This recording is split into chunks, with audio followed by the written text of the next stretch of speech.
இந்த கடந்த ஜனாதிபதி தேர்தலின் போது குறிப்பாக முஸ்லீம் சமூகத்தில் நீங்கள் பேசுபொருளாக இருந்தீங்க. நீங்கள் அந்த அரசாங்கம் வந்தால் நீங்கள் குறிப்பாக முஸ்லீம் தனியார் சட்டத்தை மாற்றத்துக்காக வேண்டி குரல் கொடுப்பீங்கன்னு சொல்லி, ஆனால் நீங்கள் இந்த பாராளுமன்ற உறுப்பினர் தெரிவு செய்யப்பட்டு அமைச்சராக நியமிக்கப்பட்ட பிற்பாடு பல முஸ்லீம் மட்டுமல்லாத முஸ்லீம் அல்லாத பெண் அமைப்புகள் வந்து போட்ட இந்த முஸ்லீம் திருத்த சட்டத்தில் கோரிக்கை மாற்றம் செய்யணும்னு கோரிக்கை கொடுத்தாங்க. அதே நேரத்தில் அகில இலங்கை ஜம்மியத்துல் உலமா உங்களை சந்தித்த டைமில் நீங்கள் சொன்னதாக கேள்விப்பட்டோம்.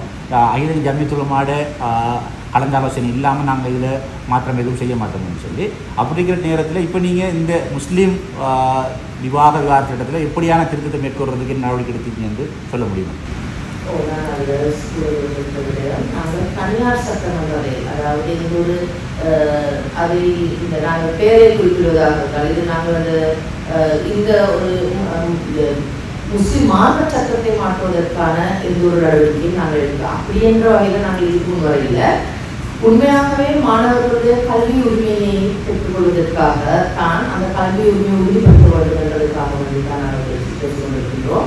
அதே போலவே இந்த நேரத்தில் நான் அந்த அனைத்து தரப்புகளும் ஜம்மியத்துல் உலமா அமைப்புகளோட, அதே போல முஸ்லிம் மகளிர் அமைப்புகளோடு நாங்கள் பேச்சுவார்த்தைகள் நடத்தினோம். நாங்கள் மட்டுமல்ல, கல்வி அமைச்சு, சுகாதார அமைச்சர்கள் அமைச்சு, அது எங்களுடைய தேசிய ஒருமைப்பாட்டு அமைச்சு, சட்டம் நீதித்துறை, தேசிய ஒருமைப்பாடு அமைச்சுக்களுடனும் இவர்கள் பேச்சுவார்த்தை நடத்துகிறார்கள்.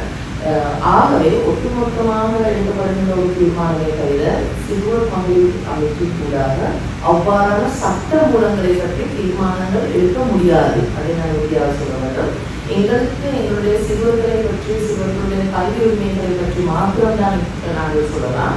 சட்ட நடவடிக்கைகள் எங்கள் அமைச்சின் கூடாக எடுக்கப்பட முடியாது, எடுக்கப்பட மாட்டாது.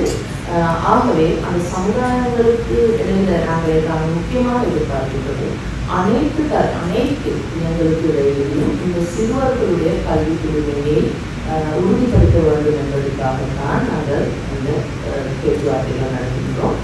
பல தரப்புகள் எங்களுக்கு எதிர்கருத்துகள் தெரிவித்த போதும் அதற்கு நாங்கள் பதிலளிக்க தேவையில்லை. ஏனென்றால் நாங்கள் என்ன செய்கின்றோம், அரசாங்கம் என்ற வகையில் நாங்கள் கூடிய வகை மதங்களுக்கு இடையிலான ஒற்றுமை, நாங்கள் அனைத்து சமுதாயத்திற்கான உரிமை, முக்கியமாக சிறுவர்களுடைய பாதுகாப்பு, கல்வி உறுதிப்படுத்துதல் போன்ற எங்களுடைய ஜனாதிபதி அவர்களுடைய கொள்கை திட்டத்தின் ஊடாக மாத்திரம்தான் நாங்கள் செயல்பட வருகின்றோம் என்பதை நான் கூறுகிறேன்.